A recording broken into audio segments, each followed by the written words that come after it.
오늘 우리는 사도행전 26장 8절부터 15절까지 말씀을 본문으로 그 빛으로 둘러싸인 바울, 그리고 부제목으로 제가 예수님의 보호하심이라고 이제 부제목을 붙였는데요. 그 제목을 가지고 함께 말씀을 나누도록 하겠습니다. 자, 우리가 그 지난주에 26장 말씀을 시작을 하면서 이제 바울이 유대인들에게 고발을 당한 그 진짜 이유가 뭐냐, 이제 바울이 그것에 대해서 얘기한 이야기를 살펴보았죠. 그 이유가 뭐였죠? 그 바울이 유대인들에게 고발을 당한 진짜 이유는 그 피상적으로 유대인들이 얘기했던 그런 이유들 말고 이제 실제로 그 고발당한 이유는 바울이 유대인들과 전혀 다른 부활을 이제 선포했기 때문에, 가르쳤기 때문에 이제 유대인들이 그걸 미워서 이제 바울을 고발한 것이다라는 사실을 확인했습니다. 제가 관련된 이야기 지난주에 3가지 나눴거든요. 그 첫 번째 나눴던 이야기가 무엇이었을까요? 변화의 기점을 확인하자. 그렇습니다. 변화의 기점을 확인하자 그랬죠. 그러니까 바울이 이전과 이후의 모습이 완전히 달라졌는데 그가 언제 달라졌냐? 그 정확한 그 기점이 언젠가 하면 바울이 이제 영이 부활했을 때, 그러니까 성령님 세례를 받고 영이 부활했을 때였다라고 이제 말씀을 드렸었죠. 그리고 12제자들도 마찬가지로 영이 부활했을 때 그들의 삶이 이제 완전히 바뀌었다라는 사실을 우리가 확인을 했습니다. 그런데 그와는 이제 반대로 유대인들은 부활을 믿지 않으니까 전혀 변화가 없었죠.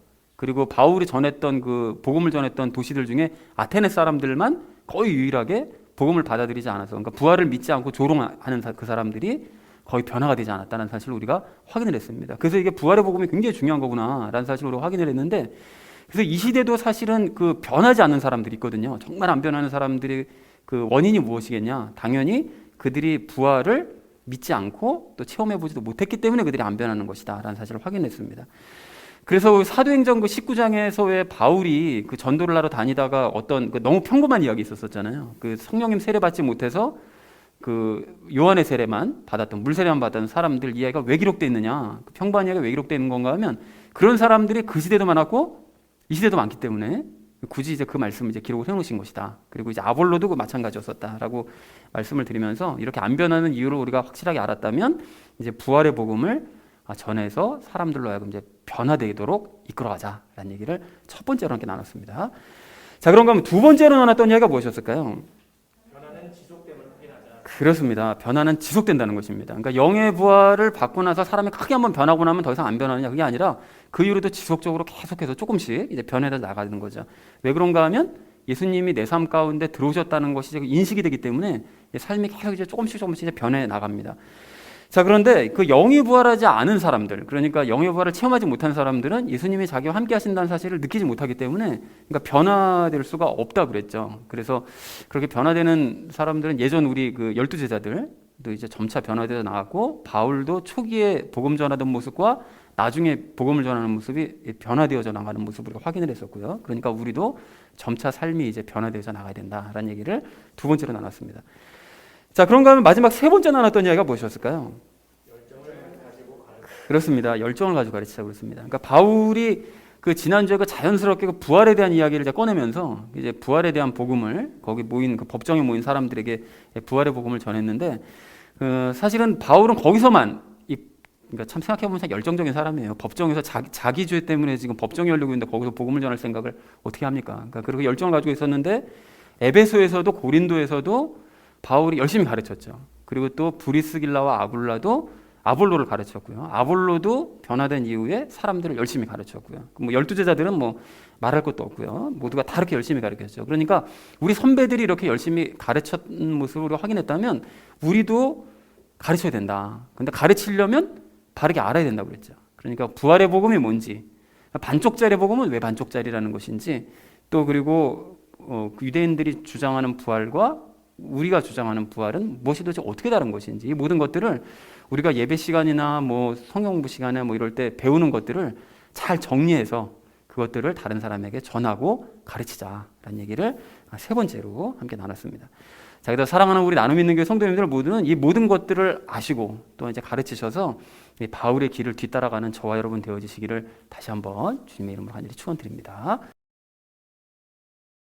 오늘 주제는 이겁니다. 예수님의 보호하심 아래 혼의 구원에 힘쓰자라는 것이 이제 오늘 본문 말씀의 이제 주제가 되겠습니다. 자, 그래서 우리 각절 말씀 우리 한 절씩 나누도록 하겠습니다. 먼저 8절 말씀 우리 함께 읽도록 하겠습니다. 당신들은 어찌하여 하나님께서 죽은 자들을 살리신다는 것을 믿을 수 없는 일로 생각하나이까? 라고 얘기합니다. 여기 하나님께서 죽은 자들을 살리신다는 것을 믿을 수 없다고 지금 사람들이 생각한다는 건데, 이 자리에 모인 그 아그리파, 유대인을 대표하는 사람이죠. 그리고 또 베스도, 로마인 또는 이제 헬라인, 그리스 사람, 그 사람들 모두가 그 부활을 믿지 않기 때문에 바울은 부활이 실제로 있다. 왜 당신들은 그걸 못 믿냐라고 하면서 이제 선포를 합니다. 그리고 그 이후로 이제 예수님이 이제 부활하셨다. 그래서 부활하신 예수님을 또 내가 만났다. 직접 만났다라는 얘기를 이제 함으로써 예수님 부활하신 것이 맞고 나도 영적으로 이제 부활했다라는 얘기를 이제 앞으로 이제 그 설교는 아닌데 그 변호하는 그 변론의 말 중에서 계속 이제 그 얘기를 해 나갑니다. 자, 그래서 8절 전체 의미를 이렇게 정리할 수 있겠는데요. 바울은 재판장에 모인 사람들에게 하나님께서 죽은 자들을 살리실 수 있음을 왜 믿지 못하느냐며 물었다라는 것이 이제 8절의 의미가 되겠습니다. 자, 이어진 9절 말씀 우리 함께 읽도록 하겠습니다. 참으로 내가 나사렛 예수님의 이름을 대적하는 많은 일을 해야 함이 마땅한 줄로 스스로 생각하고, 여기 예수님의 이름을 대적하는 많은 일을 해야 되는 것이 마땅하다고 이제 생각했다고 얘기하는데요. 이제 바울은 예수님을 이단의 괴수라고 생각을 했었거든요. 그러니까 이단 중에서 아주 최고의 이단이다라고 생각을 했기 때문에 예수님을 열심히 대적하는 것이 곧 하나님을 위한 길이다, 일이다라고 이제 생각을 했었습니다. 그래서 열심히 핍박했던 거였죠. 자, 그래서 9절 의미를 이렇게 정리할 수 있습니다. 바울은 예수님을 열심히 대적하는 것이 유대인으로서의 마땅한 도리라고 생각했다라는 것이 이제 과거 얘기를 하는 거죠. 이제 9절의 의미가 되겠습니다. 자, 이어진 10절 말씀 우리 함께 읽도록 하겠습니다. 예루살렘에서도 그 일을 행하여 내가 수제사장들로부터 권한을 받아 성도들 중에서 많은 사람을 감옥에 가두며 또 그들을 죽일 때에 그들을 대적하는 목소리를 내었고 라고 되어져 있는데요.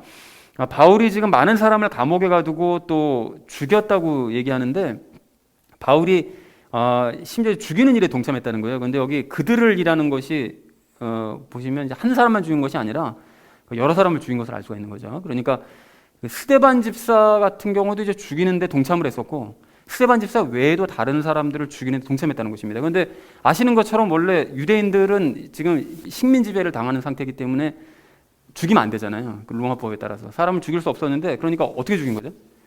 몰래 죽이고 그냥 없애버린 거죠, 흔적을. 그런 식으로 여러 사람을 끔찍한 일을 바울이 과거에 했었다라는 사실을 고백하고 있습니다. 자, 그래서 10절을 이렇게 정리할 수 있겠는데요. 바울은 예루살렘에서 수제사장들에게 권한을 받아 많은 그리스도인들을 감옥에 가두고 죽이는 일에 열심을 냈다라는 것이 10절의 의미가 되겠습니다. 자, 이어진 11절 우리 함께 읽도록 하겠습니다. 또 모든 회당에서 여러 번 그들에게 형벌을 내리며 그들로 하여금 억지로 신성모독하는 말을 하게 하였고 또 그들을 향해 심히 격분하여 낯선 도시들에게까지 가서 그들을 핍박하였나이다 라고 얘기합니다. 이 신성모독하게 하는 말을 했다는 건 뭐 당연히 그 예수님을 이제 부인하게 한 거죠. 예수님을 저주하거나 뭐 이제 부인하거나 그리스도가 아니다라고 이제 얘기하게 한 거죠. 그래서 11절 말씀을 이렇게 정리할 수 있겠는데요. 바울은 그리스도인들에게 형벌을 내리며 신성모독하게 하는 말을 하게 했고 그럼에도 불구하고 이제 분이 풀리지 않으니까 이제 낯선 도시 곳곳을 이제 찾아 들어가 가지고 그리스도인들을 핍박했다라는 것이 11절의 내용이 되겠습니다. 그러니까 바울이 참 열심히 있는 사람이잖아요. 근데 과거에도 핍박하는데도 아주 열심을 했던 사람이에요. 성격 자체가 이렇게 이랬던 사람이었던 거죠. 그래서 아주 곳곳을 다니면서 그리스도인들을 핍박했다고 고백합니다. 자, 이어진 12절 말씀 우리 함께 읽도록 하겠습니다. 내가 그 일로 수제사장들로부터 권한과 임무를 받아 다마스쿠스로 가고 있을 때에 그 이제 열심히 넘쳐서 이건 전체 의미를 이제 바로 해석할 수 있을 텐데요. 그 다른 나라인 다마스쿠스까지 이제 사장한 것입니다. 그래서 바울은 수제사장들에게 권한과 임무를 받아 다른 나라 도시인 다마스쿠스로까지 이제 출동을 해서 그 이제 그리스도인들이 아주 씨를 말리려고 했던 거죠. 이제 바울이 그렇게 열심을 냈다라는 것이 이제 12절의 의미가 되겠습니다. 자, 이어진 13절 말씀 우리 함께 읽도록 하겠습니다. 오 왕이여 정오가 되어 내가 길에서 보니 하늘로부터 해보다 더 밝은 빛이 나와서 나와 및 나와 함께 길 가는 자들을 둘러 비추었나이다. 이게 사실은 여러분 아시는 것처럼 그 예전에 바울이 예루살렘 처음 들어가서 유대인들 그 군중들 앞에서 설교했었을 때 그때 사실 얘기했던 내용들이거든요. 그런데 그 내용들이 사실 비교를 해서 보시면 이 부분이 좀 더 자세하게 되어져 있습니다. 정확하게 정오라고 얘기하고 또 하늘에서 그냥 빛이 아니라 해보다 더 밝은 빛이라고 좀 구체적으로 묘사를 합니다. 그리고 자기만 그전에는 이제 빛이 비쳤다고 얘기했는데 함께 있었던 사람들 함께 이제 같이 둘러 비쳤다라고 얘기하죠. 그러니까 좀 더 이제 자세하게 상황을 이제 자세하게 설명을 하고 있습니다. 13절 전체 의미를 이렇게 정리할 수 있겠는데요. 정오가 되었을 때 하늘에서 해보다 더 밝은 빛이 내려와 자신과 일행을 둘러 비쳤다고 바울은 설명했다라는 것이 13절의 의미가 되겠습니다. 자, 이어진 14절 말씀 우리 함께 읽도록 하겠습니다. 우리가 다 땅에 쓰러졌을 때에 내게 말씀하시는 한 음성이 있어 내가 들음에 히브리 말로 이르시되 사울아 사울아 어찌하여 내가 나를 핍박하느냐 가시채를 걷어차기가 내게 고생이라 하시기에 라고 말씀하시는데, 여러분 여기 가시채를 걷어차기가 이 뒷부분만 제가 잘랐는데요, 가시채를 걷어차기가 고생이라는 게 무슨 소린가 하면 당시에는 이제 밭을 가는 이제 소가 말을 듣지 않으면 한 1m에서 2m 정도 되는 이제 긴 채가 있었다고 그래요. 근데 그 끝에다가 이제 쇠붙이랑 이제 그 가시가 달린 그 채를 만들어서 때리면서 소를 몰았다고 합니다. 근데 그 소가 고집스러워가지고 이제 말을 듣지 않고 도리어 이제 반항하면서 뒷발질을 막 하면 안 맞으려고. 근데 그 소가 그 느린 걸음으로 뒷발질 해봐야 그게 가시채를 피하겠느냐고요. 그러니까 뒷발질을 하면 이제 더 많이 때려서 더 많이 맞았다는 거예요. 그러니까 바울이 지금 하고 있는 이 모든 행동들이 사실은 그 밭을 가는 소가 그 채찍질 맞는 그 소처럼, 그 뒷발질하는 소처럼 헛된 고생만 지금 하고 있는 것이다라고 지금 예수님께서 말씀을 하신 거죠. 그러니까 그 그리스도인들을 괴롭히는 행위가 예수님께서 보시기에는 그냥 소가 반항하면서 뒷발질하는 그냥 모습이랑 똑같은 거예요. 그래서 그것은 이제 헛된 고생일 뿐이다. 너 이제 그런 짓을 그만둬야 된다라고 이제 예수님께서 말씀하셨다라는 것입니다. 그래서 14절 전체 의미를 이렇게 정리할 수 있겠는데요. 모두가 땅에 쓰러졌을 때 바울은 어찌하여 내가 나를 핍박하느냐 가시채를 걷어차기가 너에게 고생이다 라는 그 말씀을 자기에게 하는 것을 들었다라는 것이 이제 14절의 내용이 되겠습니다. 자, 마지막 15절 말씀 우리 함께 읽도록 하겠습니다. 내가 이르되 주여 누구시니까 하매 그분께서 이르시되 나는 내가 핍박하는 예수라 라고 말씀합니다. 여기서 뭐 예전에도 말씀을 드렸지만 예수님께서는 실제로 바울에게 직접 핍박을 받지 않으셨잖아요. 근데 그럼에도 불구하고 바울에게 핍박을 지금 받았다라고 말씀하시는 이유는 예수님께서 그리스도인들 안에 계시니까 그들이 괴롭힘 당하면 당신도 함께 괴로워서 내가 이제 핍박을 받는다라고 이제 말씀을 하신 거죠. 자, 그래서 15절 전체 의미를 이렇게 정리할 수 있겠는데요. 바울은 자기에게 말씀하시는 분께 정체를 여쭙고 그분은 바울에게 핍박받는 예수님이라고 말씀하셨다라는 것이 15절의 의미가 되겠습니다. 그래서 오늘 내용도 예전에 뭐 나눴던 내용이기 때문에 이제 어려운 내용이 전혀 없는데요. 그 본문을 이제 이렇게 정리할 수가 있겠습니다. 바울은 부활에 대해 언급을 하면서 자신이 과거 예수님을 대적하기 위해 많은 그리스도인들을 이제 감옥에 가두고 죽이고 형벌 내리고 핍박했다라고 이제 고백했다라는 것이 이제 8절서부터 11절까지의 내용이고요. 근데 그렇게 열심히 활동하다가 어느 날 이제 예수님 만났다는 거죠. 또한 다마스쿠스까지 찾아가서 핍박하려고 하는데 해보다 밝은 빛에 둘러싸여서 자기가 쓰러졌고, 그리고 왜 자신을 핍박하면서 헛고생을 하는 그 부활하신 예수님의 음성을 들었다. 그러니까 예수님은 부활하신 것이 맞다. 당신들은 부활이 없다고 생각하는지 모르지만 예수님은 정말 부활하신 게 맞다. 라고 이제 그 증언하고 간증했다라는 것이 12절부터 15절까지의 내용이 되겠습니다. 자, 그런데 그 오늘 이제 본문 말씀, 그러니까 지난주에 바울이 뭐라고 얘기했었는가 하면 유대인들과 나는 다른 부활을 가르쳤기 때문에 이제 핍박을 받는다라고 주장을 했잖아요. 그러니까 그것 때문에 내가 고발 당한 거다라고 주장을 했는데, 그래서 오늘 바울이 얘기하는 게 바로 그런 거죠. 그러니까 예수님은 부활하신 게 맞다. 내가 전하고 가르치는 것이 틀린 얘기가 아니다. 예수님 부활하신 것이 맞다. 그리고 부활하신 예수님을 만난 과정을 쭉 설명하면서 이제 자신의 주장을 증명하는 거예요. 나도 영으로 부활했다. 그래서 내 말은 틀린 말이 아니다. 라는 거를 지금 얘기하고 싶은 거죠, 바울이. 자, 그런데 부활에 대한 주제는 그동안 우리가 몇 시간을 거쳐서 나눠왔다는 거죠. 나눴었고 또 오늘 본문의 간증은 또 예전에도 살펴봤던 것이었기 때문에 사실은 사도행전에 이 이야기가 나오는 것만 세 번째입니다. 바울이 처음 당했을 때, 유대인들 앞에서 간증할 때, 그리고 지금 또 간증할 때 세 번이기 때문에 예전에도 살펴봤기 때문에 오늘은 좀 다른 관점에서 오늘 본문 말씀을 좀 살펴보도록 그렇게 하도록 하겠습니다. 자, 그래서 오늘 본문의 결론을 이렇게 맺을 수가 있겠는데요. 예수님의 보호하심 아래 우리가 혼의 구원에 힘쓰자라는 것이 오늘의 주제가 되겠고요. 이것이 오늘 적용하면서 이제 말씀을 나누실 때 이것이 무슨 의미인지 이제 아시게 될 것입니다. 자, 예수님의 이제 보호하심 아래 이제 혼의 구원에 힘써야 될 우리가 오늘 첫 번째로 그래서 함께 나눌 이야기는 그 예수님이 가만히 계시지 않는다는 사실을 알자라는 것입니다. 여러분 오늘 그 10절과 11절 말씀을 좀 다시 한번 보십시오. 이게 보시면 바울은 제사장들한테 이제 권한을 받아서 그 많은 그리스도인들을 감옥에 가두고 죽이는데 동참했다고 고백을 해요.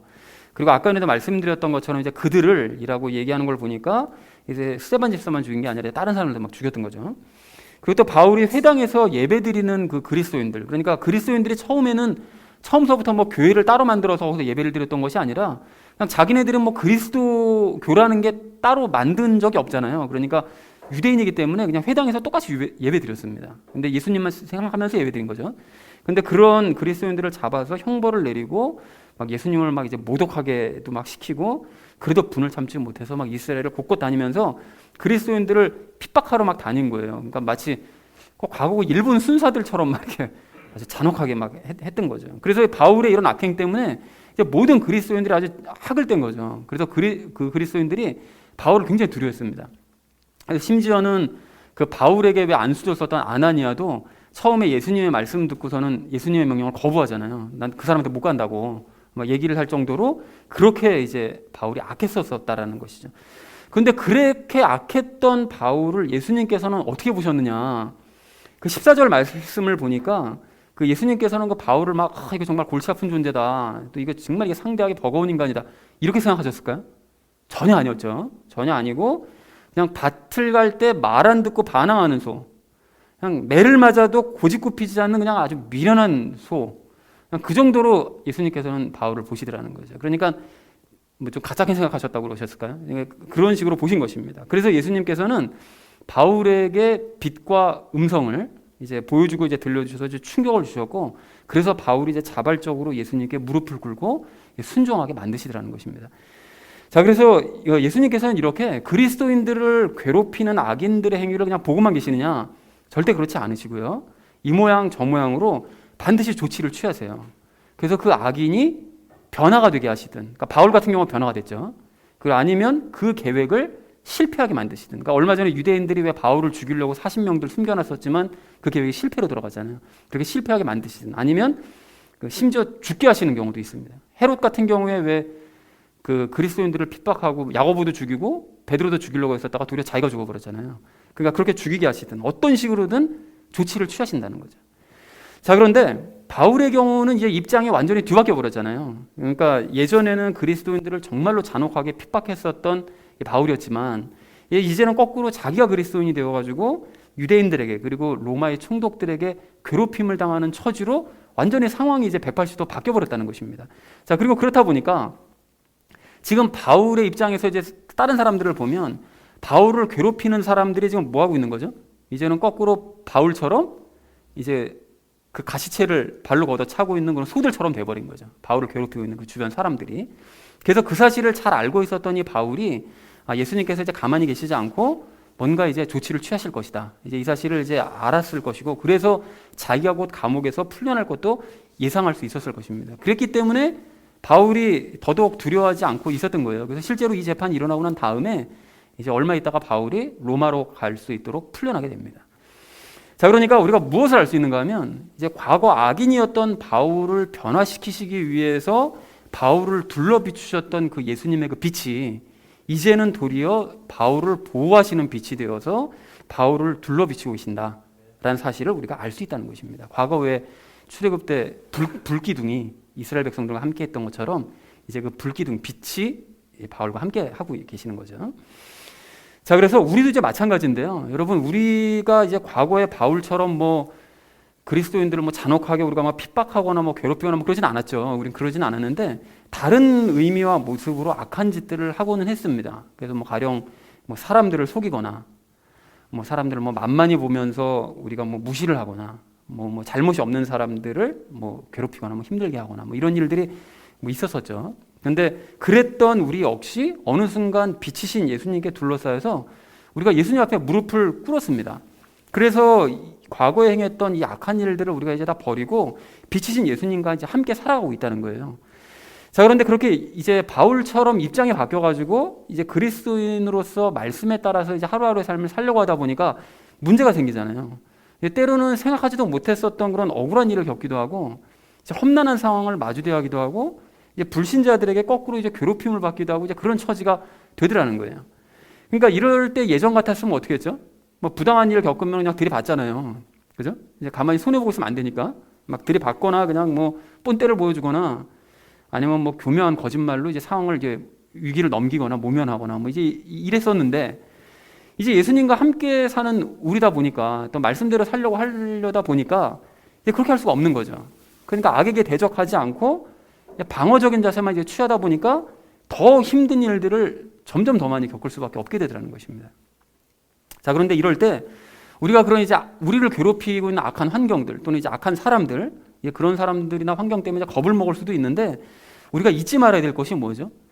그런 악한 것들보다 우리 예수님이 우리와 함께 하시는 예수님은 더 크시다는 사실, 또 늘 함께 계신다는 사실을 우리가 잊어서는 안 됩니다. 그래서 내가 겪는 시험이 어렵고 힘겨워도 내 주님보다 크지 않네. 이 찬양 가사 있잖아요. 그 찬양 가사를 잊지 말아야 된다는 것이죠. 그래서 실제로 예수님께서는 그렇게 우리를 괴롭히는 사람들, 또 괴롭히는 환경들을 그냥 미련한 소의 행동 정도로 지금 보고 계시는 거예요. 지켜보고 계시는 거죠. 그리고 심지어는 계속 보고만 계시는 것이 아니라 이제 그 가시체를 계속 걷어차면서 악한 행위를 반복하는 그들에게 반드시 조치를 취하십니다. 왜 그럴까요? 왜 그렇게 하시는 거죠? 예수님께서 우리를 빛으로 둘러싸고 계시기 때문에 그렇습니다. 우리를 빛으로 둘러싸고 보호하고 계시기 때문에 그 보호막을 깨려는 것들을 가만히 두지 않으신다는 것이죠. 자, 그런데 예수님께서 이렇게 우리를 보호해 주시는 이 보호막, 또 이제 예수님의 조치를 우리가 평상시 이제 깨닫고, 그래서 이제 예수님의 보호하심 아래 내가 있다. 참 이제 안전하구나, 편안하구나, 이렇게 생각하면 참 좋은데 그거를 안타깝게도 깨닫지 못할 때가 참 많아요. 그래서 빛이신 예수님께 우리가 둘러싸여서 확실하게 보호받고 있다는 사실을 깨달을 수 있는 방법을 제가 이 시간 좀 말씀드리려고 하는데요. 이제 그 방법이 뭔가 하면 바로 말씀에 매달리는 것입니다. 여러분, 이게 왜 그래야 되는 것인가 하면 예수님은 빛이심과 동시에 말씀이시기 때문에 그래요. 여러분, 이게 무슨 소리인지 한번 들어보십시오. 여러분, 이번 그 3, 4월 추천 성경이 어디죠? 마태복음이죠. 깜짝 놀랐습니다. 대답하죠. 마태복음이죠. 마태복음인데 저도 요즘 이제 마태복음을 다시 한번 이렇게 읽으면서 그 새롭게 다가오는 말씀들 때문에 새로운 사실들이 막 깨달아지고 있고 막 이래요. 굉장히 풍성해지더라고요. 자, 그런데 그 중에서 여러분 그 마태복음 13장 말씀을 보시면 그 하나님의 왕국 비유에 대한 그 말씀들이, 그 예화들이 비유가 쫙 나오거든요. 13장에. 근데 그 중에서 첫 번째 비유가 뭘까요? 첫 번째 비유가 뭔가 하면 그 밭에, 그 네 가지 밭에 뿌린 그 씨, 그거에 대한 비유가 첫 번째 비유로 이제 나옵니다. 근데 예수님께서 그 비유를 통해서 말씀하고 싶으신 것은 딱 한 가지예요. 뭔가 하면 말씀을 대하는 사람의 그 태도, 그 자세에 따라서 결과는 전혀 달라진다. 이제 이걸 말씀하고 싶으신 거예요. 그걸 말씀을 어떻게 받아들이느냐, 이거에 따라 전혀 달라진다. 그러니까 이 비유가 뭐 워낙 유명한 비유이기 때문에 뭐 잘 알고 계시니까 제가 그 내용을 따로 설명드리진 않을 텐데, 그 첫 번째 씨는 어디에 떨어졌죠? 그 네 가지가 있죠. 첫 번째는 길가에 떨어졌죠. 그 두 번째 씨는 어디 떨어졌습니까? 돌밭에 떨어졌죠. 세 번째 씨는 어디 떨어졌죠? 가시밭에 떨어졌죠. 나머지 네 번째 씨는 좋은 땅, 좋은 밭에 떨어졌다라고 이제 말씀하십니다. 자, 그런데 제자들이 또 마침 이 비유를 듣고 난 다음에 따로 이제 집에 와가지고 예수님께 이 비유, 이게 무슨 뜻입니까? 라고 또 여쭤봐요. 그래가지고 예수님께서 해석을 해주셨기 때문에 그 해석까지도 우리가 이제 다 알게 됐습니다. 이게 무슨 뜻인가? 다 알게 됐죠. 근데 이게 신비주의자들이나 신천지들은 예수님께서 해석해 주신 그 해석에다가 자기들 멋대로의 의미를 부여해가지고 막 단어랑 막 문장에다가 그 의미를 부여해서 그 해석을 다 망쳐버렸어요. 그러니까 이제 예수님께서 요한계시록에 말씀하셨잖아요. 이 말씀에 누구든지 더하거나 빼는 자는, 더하는 자는 재앙을 더해버릴 것이요, 빼는 자는 생명책에서 이름 빼버릴 것이다. 이제 이렇게 말씀하셨기 때문에 우리 예수님의 그 말씀을 그냥 해석해 주신 그대로 그냥 받아들이면 됩니다. 자, 그래서 그 말씀을 듣고 깨닫지 못하는 사람은 그게 뭐라는 거예요? 어떻게 된다는 거예요? 예수님 말씀 듣고도 깨닫지 못하면 사탄이 그 말씀을 그냥 뺏어가 버린다는 거죠. 그것이 이제 길가에 떨어진 씨앗에 대한 해석이라고 예수님께서 말씀하셨습니다. 그죠? 그리고 말씀을 듣고 잠깐 기뻐하지만 그 말씀을 깊이 있게 묵상하지 않는 사람, 그런 사람들은 환난이나 핍박이 닥쳐올 때 그 말씀 때문에 도리어 시험에 든다. 그런 사람이 그 돌밭에 떨어진 씨앗과 같은 사람이다 라고 얘기하시죠. 그리고 또 말씀을 듣되 세상 염려와 재물 때문에 그 막 거기에 신경 쓰는 사람은 말씀을 가로막아서 말씀이 제대로 힘을 발휘하지 못한다. 그런 사람이 바로 이제 가시밭에 떨어진 씨와 같은 사람이다. 이제 이렇게 말씀하십니다. 그리고 그런 사람들과 달리 앞에 이 세 사람과 달리 말씀을 듣고 이제 깨달은 사람, 그 사람은 그 열매가 100배, 60배, 30배의 열매가 이제 맺히게 될 것이다. 이제 예수님께서 그렇게 말씀하시죠. 자, 그런데 이 말씀을 조금 더 쉽게 이해하기 쉽도록 이제 우리에게 적용해서 좀 얘기를 해보자면 그 말씀 듣고도 그 말씀에 대해서 아무 생각이나 관심 두지 않는 사람이요. 우리가 뭐 말씀 보고 듣잖아요. 근데 그걸 들을 때 아무 생각 없이 보고 듣는 사람은 사단이 와가지고 그냥 다 뺏어가 버리기 때문에 듣나 마나한, 읽나 마나한 상태가 된다는 거예요. 그리고 또 말씀을 자기 유리한 대로 해석하는 사람, 이게 이제 돌밭에 떨어진 사람인데 말씀을 가령 뭐 예를 들면 이런 거죠. 뭐 어떤 말씀을 보고 이거 예수님 믿으면 부자 되겠구나, 이게 성공하겠구나, 예수님 믿으면 이거 크게 이 땅에서 아주 그냥 잘 먹고 잘 살겠구나, 이렇게 얕게 해석하는 사람들 있잖아요. 깊이 있게 묵상하자 얕게 해석하는, 그러니까 뿌리가 이제 깊이 내리지 못하는 사람. 그런 사람들은 환란이 닥쳐오면 그 말씀 때문에 우리가 시험 든다고 말씀하시잖아요. 그러니까 아니 예수 믿으면 부자 되고 왜 잘 돼야 되는데 환란이 닥치지? 그러니까 시험 드는 거예요. 그 말씀 때문에 도리어. 그런 사람이 딱 이제 돌밭에 떨어진 사람이라는 거죠. 그리고 또 말씀을 듣기는 들었는데 이 세상 재물이랑 막 염려, 막 근심 걱정에 이렇게 파묻힌 사람은 그 말씀이 제대로 이제 힘을 발휘하지 못하는 이제 그런 사람이 된다라고 앞에 세 가지 경우를 이제 말씀을 해주셨다는 것입니다. 이해가 되시죠, 여러분? 자, 그러니까 이걸 이제 우리에게 적용해 보면 이제 구체적으로 적용하면 어떻게 됩니까? 우리가 예배 시간, 또 큐티 시간, 매일 큐티 하잖아요, 우리 그죠? 그리고 또 개인 성경 읽기 시간으로 이제 마태복음도 읽고 계시고 또 말씀 카드도 받았단 말이죠. 그러니까 이렇게 셀 수 없이 많은 예수님의 말씀을 계속 우리가 접하고 있는 거예요. 그러니까 예수님께서는 계속해서 우리 마음밭에 어떻게 합니까? 씨를 뿌리고 계시는 거예요. 자, 씨를 뿌리고 계시는데 이 말씀을 듣고 우리가 아무 생각이 없으면 보고도 듣고도 아무 생각 없이 그냥 넘어가면 또는 그 말씀을 그냥 나 유리한 대로 해석을 해버리면 또는 듣기는 듣는데 세상 염려와 재물에 막 그냥 걱정과 근심에 이거 파묻혀 있으면 그런 말씀들 아무리 많이 보고 아무리 많이 듣고 일주일 동안 뭐 전부 다 말씀 가운데 파묻혀 있다 할지라도 나에게 그것이 실제로는 아무런 유익이 없고 말씀이 아무런 힘도 발휘할 수가 없다라는 것입니다. 그러니까 말씀에 빠져 있지 않고 다른 것들에 빠져 있으면 말씀은 아무런 힘도 쓰지 못하고 나에게 어떤 유익이 되지도 못한다는 거예요. 자, 그런데 여러분 여기가 중요한데요. 이걸 여러분 거꾸로 생각해 보십시오. 거꾸로 생각하면 어떻게 됩니까? 그럼 반대로 우리가 말씀이 아닌 다른 것들에 빠져 있으면 말씀이 무용지물이 되는 건데 거꾸로 말씀에 우리가 빠지게 되면 어떻게 되는 거죠? 말씀에 그에 다른 것들은 전부 다 힘을 못 쓰게 되는 거죠. 이 원리를 여러분 이게 너무 중요한 원리라는 거예요. 자, 그러니까 우리가 정신을 차리고 의지적으로라도 우리가 말씀에 막 몰두하고 막 말씀이 믿어지지 않으면 말씀 믿을 수 있게 해달라고 막 간구하면서 여러분 말씀에 매달리면 사단이나 환란이나 핍박이나 또는 세상 염려와 재물에 대한 걱정, 근심들 그 모든 것들이 어떻게 된다고요? 다 힘을 잃어버리게 된다는 거죠. 이 원리가 너무 중요하다는 거예요, 여러분. 그러니까 제가 이번에 그걸 경험했는데요. 제가 막 죄에 휘둘려가지고 막 저도 모르게 막 문제에 막 매달리고 막 걱정과 막 근심에 막 매몰이 막 될 때는 이게 말씀을 읽어도 계속 사람이 멍하더라고요. 그 말씀이 계속 헛도는 거예요. 이게 읽기는 분명히 읽는데 그 말씀이 이게 무슨 뜻인지도 모르겠고 자꾸 헛도는 거예요, 자꾸. 그리고 말씀이 제 삶에 어떤 영향도 끼치지 못하더라고요. 그게 어떤 상태입니까? 사단이 자꾸 말씀 뺏어가는 거죠. 그런데 또 말씀대로 이루어질 것이라는 믿음도 생기질 않는 거예요. 이게 과연 될까 이게? 이렇게 되는 거죠. 그리고 도리어 시험에 들고 그러니까 돌밭에 떨어진 상태가 되는 거죠.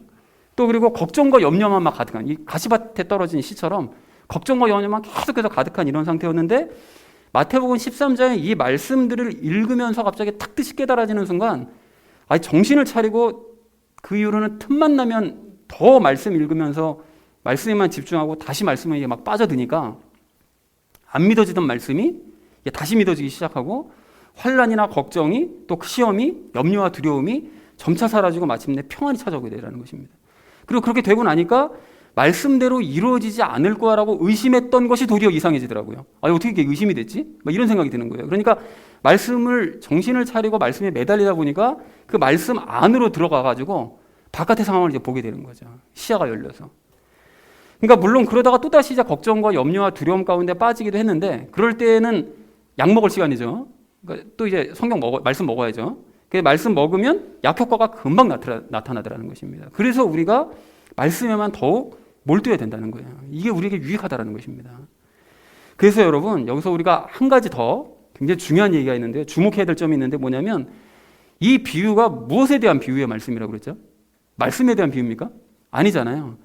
처음에 시작에 뭐라고 그랬었죠? 이 비유가 무엇에 대한 비유라고 그랬는가 하면 예수님께서 하나님 나라에 대한 비유다 라고 말씀하시면서 이 말씀을 시작하세요. 그러니까 마태복음 13장에 있는 전체 말씀은 다 하나님 왕국에 대한 비유요, 하나님 왕국의 신비에 대한 말씀이라고 예수님께서 선포를 하시더라는 거예요. 자, 그러니까 이게 무슨 소린가 하면 하나님 나라는 우리가 죽어서 가는 천국만을 의미하는 것이 아니잖아요. 그죠? 많은 사람들은 그렇게 알고 있지만 그게 아니라는 거예요. 그러니까 신천지나 뭐 다른 그 신비주의자들이 천국 가는 이야기로만 생각해가지고 이상하게 풀어내는 거예요. 그러니까 하나님의 왕국은 그렇게 죽어서만 가는 천국이 아니라 이 땅에서 예수님과 함께 살아가는 삶, 우리가 진리를 알고 있잖아요. 그리고 예수님께서 통치하시는 이 땅의 영역도 이게 하나님의 나라인 거잖아요. 그죠? 하나님 왕국. 그러니까 이 비유로 말씀하고 싶으신 것이 뭐냐? 예수님의 말씀을 너희가 열심히 귀담아 듣고 그걸 믿음으로 받아들이는 사람은 하나님의 나라, 예수님의 통치 영역, 오늘 본문 말씀을 빌려서 얘기하자면 그 예수님의 빛 안으로 들어올 수 있지만 그렇지 않은 사람들, 즉 말씀에 몰두하지 않거나 말씀을 자기 좋을 대로 해석하거나 아니면 말씀을 버린 채 걱정과 염려에만 몰두하는 사람들은 하나님의 나라가 아닌 그 순간만큼 세상 나라 가서 살고 있다는 거예요. 그리고 예수님의 빛 안으로 들어오지 않고 거부하는 상태가 되어버린다는 것입니다. 여러분 이해들이 되셨습니까? 자, 그러니까 우리가 말씀에 몰두함으로써 하나님 나라 안으로 들어가가지고 하나님 왕국 안으로 들어가가지고 예수님의 보호 아래에서 기쁨과 평안의 열매를 30배, 60배, 100배를 맺는 삶을 살아갈 것인지 아니면 내 생각과 의지에만 막 몰두해가지고 세상으로 나가서 걱정과 염려 가운데서 두려움 가운데서 살 것인지는 전적으로 우리 각자에게 달려있다는 것입니다. 자, 그래서 어제 큐티 본문에서도 바울이 뭐라고 얘기했죠? 내가 너희를 하나님과 그분의 은혜의 말씀에 맡기노니 이 말씀이 너희를 능히 든든히 세워 거룩히 구별된 모든 자들 가운데서 너희에게 상속 유업을 주리라 라고 아주 분명하게 말씀하시더라는 거예요. 그러니까 말씀 붙잡아야 된다는 거예요. 자, 그래서 여러분 오늘 제가 분명히 말씀드렸습니다. 여러분 말씀을 읽지 않으시면, 말씀에 매달리지 않으시면 하나님의 왕국 안에 있더라도 그 혜택을 전혀 누릴 수가 없어요. 그리고 빛 안에 있더라도 그 빛의 능력을 전혀 체험할 수가 없습니다. 우리가 봤잖아요. 출애굽한 백성들이 불기둥을 날마다 봤어요. 구름기둥을 날마다 봤다고요. 낮에는 구름기둥, 밤에는 불기둥. 바로 자기 눈앞에 있는데도 하나님 원망하고 하나님 못 믿는 거예요. 그 혜택이 전혀 자기에게 돌아오지 못하는 거죠. 제가 사랑하는 우리 나눔 믿는 교회 성도님들 모두는 예수님이 빛이시요 말씀이심을 여러분 잊지 마시기 바랍니다.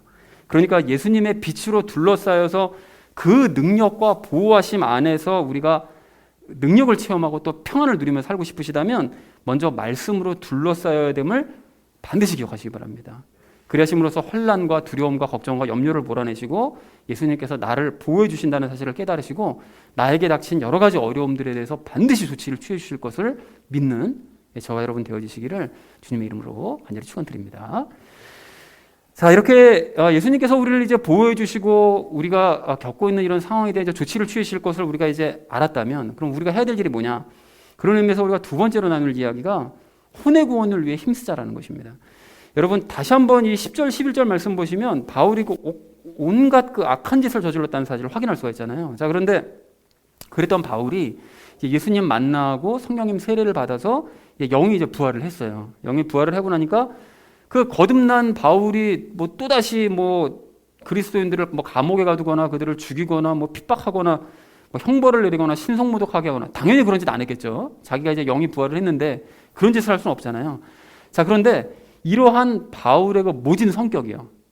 그리고 또 오늘 11절에서 자기가 고백하는 것처럼 자기가 심하게 격분하는, 아니 그러니까 그 정도로 핍박했으면 됐지 뭐게 분을 못 참아가지고 막 색출하러 다니느냐고요. 그러니까 그 정도로 그 심하게 격분하는 어떤 이런 성품까지 바울이 한꺼번에 다 고쳐졌느냐? 안타깝게도 그렇게 되지를 못했어요. 그러니까 영은 한 번에 변화될 수 있지만 혼은 한 번에 부활을 경험하는 것이 아니잖아요. 그죠? 그러니까 바울이 한 번에 변화되지 않더라는 것입니다. 그래서 지난주에도 말씀드렸던 것처럼 사람의 영이 부활하면 이제 한 번 급격하게 변화되는 것은 이제 맞는데 그 다음에 이제 사람의 성품 자체가 변하는 것은 성품이 이제 혼에 속한 영역이기 때문에 이제 천천히 지속적으로 변화되어져 갑니다. 그러니까 성령님과 함께 죄를 이겨 나갈 때마다 성품은 조금씩 변화되어져 가는 것이라는 거죠. 그래서 어쨌든 이렇게 바울이 성품이 이제 완전히 변화된 것이 아니기 때문에 그 2차 전도 여행 여러분 기억나시죠? 2차 전도 여행 떠나기 전에 그 바나바와 함께 의견 충돌 나가지고 어떻게 하죠? 대판 싸우잖아요. 그때 왜 싸웠을까요?